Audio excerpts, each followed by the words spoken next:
마태복음 5장 3절에 심령이 가난한 자는 복이 있나니 천국이 그들의 것임이요 라고 말씀하셨습니다. 심령이 가난한 자는 무슨 뜻일까요? 심령이 가난한 자는 겸손한 자, 마음이 굉장히 낮은 자가 아닙니다.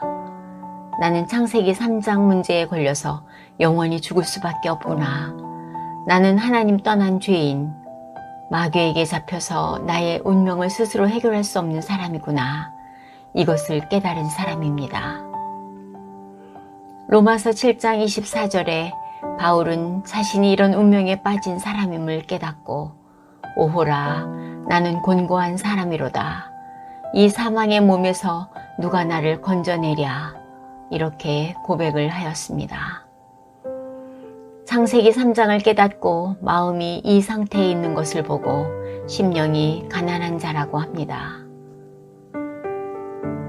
그렇다면 창세기 3장 문제는 무엇입니까? 창세기 1장 27절에 하나님의 형상대로 육체를 가진 영적 존재로 창조된 사람은 영이신 하나님과 함께할 때 행복을 누리며 창세기 1장 28절에 생육하고 번성하고 다스리는 축복을 누리게 되어 있습니다.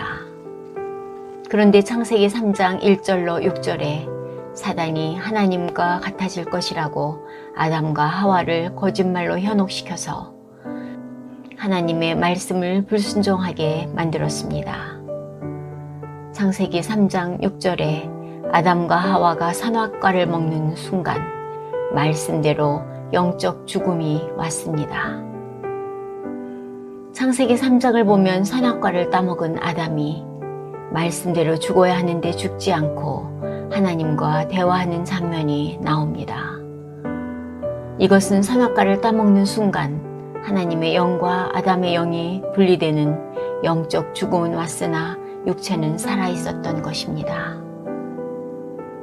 하나님의 영과 사람의 영이 분리되므로 하나님과 함께할 때 누리게 된 창세기 1장 28절의 모든 축복은 사라졌습니다. 이 상태를 에베소서 2장 1절엔 죄로 죽었다고 말씀하십니다.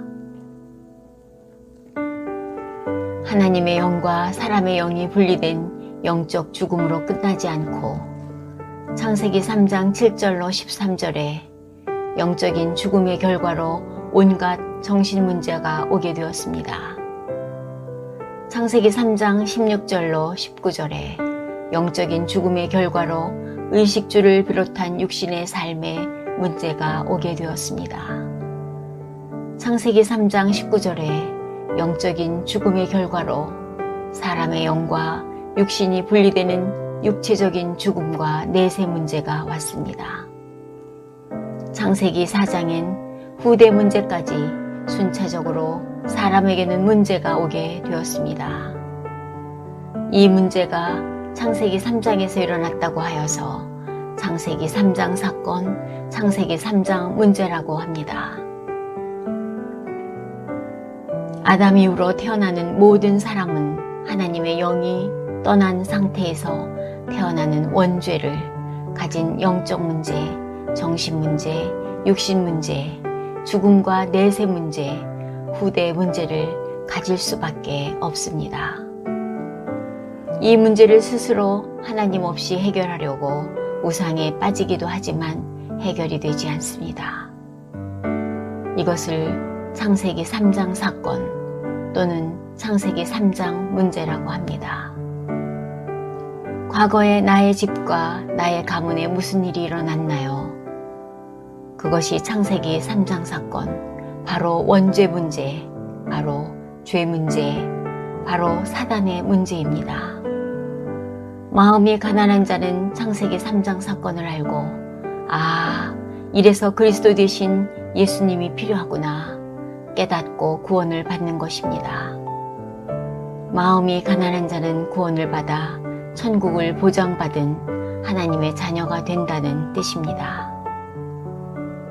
하나님의 자녀가 되어 이 땅에서 천국 보좌의 축복인 기도응답의 축복을 누리기에 복이 있다는 것입니다.